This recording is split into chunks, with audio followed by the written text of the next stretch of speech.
November 17th, 2001, Aaron Webster was beaten to death by a group of youths that were armed with baseball bats and a pool cue while in the area of Stanley Park that is frequented by gay men. Aaron Webster was found by his close friend, Tim Chisholm, by a path in the park. Within minutes of finding him, Tim held him in his arms, and this is when, unfortunately, Aaron took his last breath. This is one of the first gay-related murders in Canadian history, of which has a striking resemblance to that of Matthew Shepard in his death in 1998. So just 3 years prior to this murder of Aaron Webster. So his murder was covered widely through the national news of Canada, and it would have some media coverage in the United States as well. It is eerily similar to that of Matthew Shepard. There would be vigils held, and a march was organized by Jim Deva, who is the co-owner of the Little Sisters bookstore, which is in Davie Village or in the West End neighborhood in Vancouver. So this bookstore is known to sell materials that are labeled to be obscene in Canada around the time of the murder, and it is known to have carried a lot of periodicals for the LGBT community at the time as well. So just a day after the murder, on November 18th of 2001, there were hundreds of people marching down the streets of Davie's Village in honor of Aaron Webster, and were literally marching towards where Aaron was murdered. Several weeks following this march, there was another rally held that Mary Lou Sims, who is a British Columbian human rights commissioner, I was going to say coordinator, but commissioner, was in attendance, and more vigils were held within surrounding Canadian cities in regards to this. His murder would go unsolved for well over a year until finally some arrest would take place. So on February 12th, 2003, the first arrest takes place in connection to Aaron's death.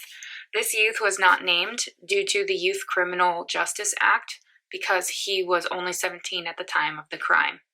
Subsequently, there were 3 other arrests that would take place.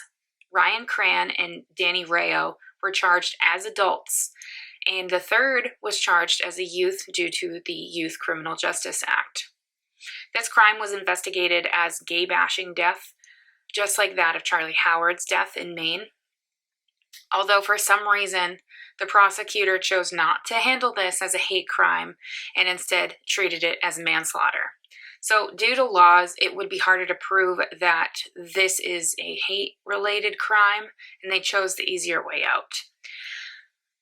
So the judge in this case said that this incident was just a thug brigade stalking human prey for entertainment in a manner very reminiscent of Nazi youth in pre-war Germany. Yes. So this judge was only allowed to hand down the maximum sentence that was allowed under the Youth Criminal Justice Act. So 2 years in a youth detention and 1 year under house arrest. So technically 3 years total. This is a complete injustice for Aaron Webster.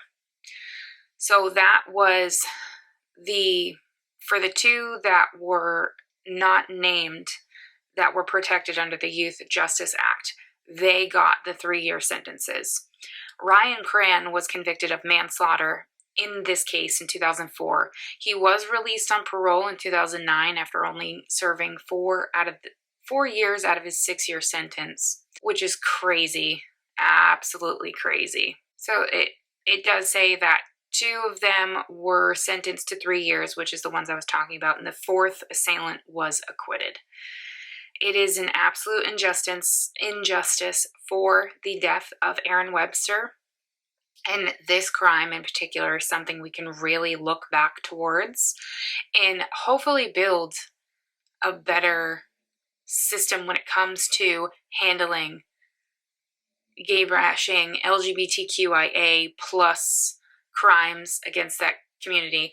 I hope that they take this case into account and how his murder, just like that of Matthew Shepard's, has really helped change this community to really make those understand that stuff like this happens, stuff like this shouldn't happen, and we really need to learn to be better people, better humans, towards any community, towards any group of people. We really need to be better when it comes to treating others with kindness and trust and respect. So that, my friends, is the horrendous case of Aaron Webster. I hope you guys learned something from this, and I will see you guys in my next video.